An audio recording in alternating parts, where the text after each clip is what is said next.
सवाल करते हैं तो जवाब करते हैं। वही ये चीज लोग नहीं चाहते थे कि हमारे बच्चे पढ़ें लिखें आगे बढ़ें और सवाल करें।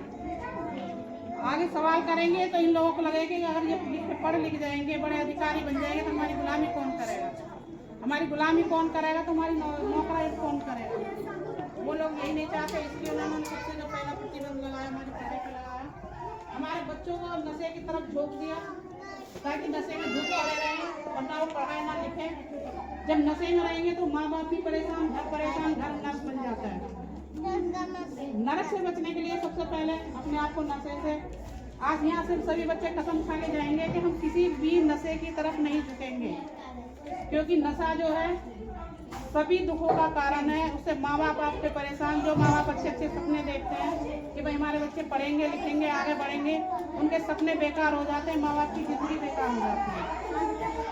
तो सभी बच्चे आज यहाँ ये कसम खा के जाएंगे कि हम किसी नशे को नहीं छुएंगे, हम केवल इधर उधर की बातों में ना पढ़ के केवल पढ़ाई पर ध्यान देंगे।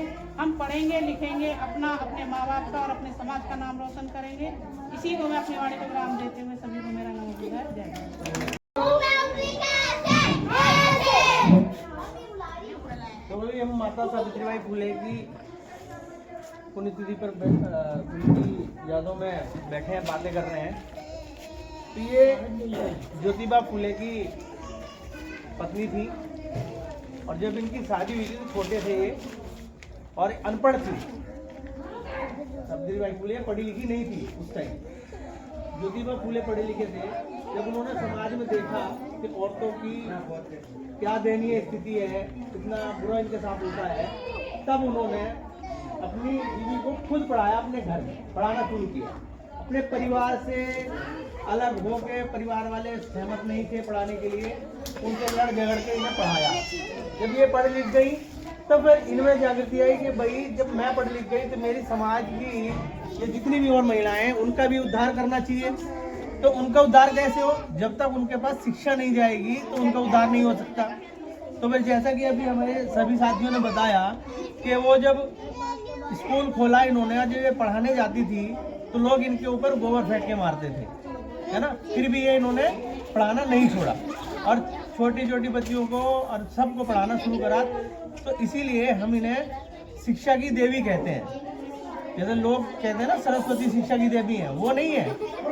शिक्षा की देवी ये है जिससे हमें ज्ञान मिले, वो हमारे लिए भगवान का रूप होता है ना। बाबा साहब को तो सभी जानते ही हैं। अभी जैसे बताया मैडम ने कि बाबा साहब ने कहा था शिक्षा वो शेरनी का दूध है, जो पिएगा वो दहाड़ेगा।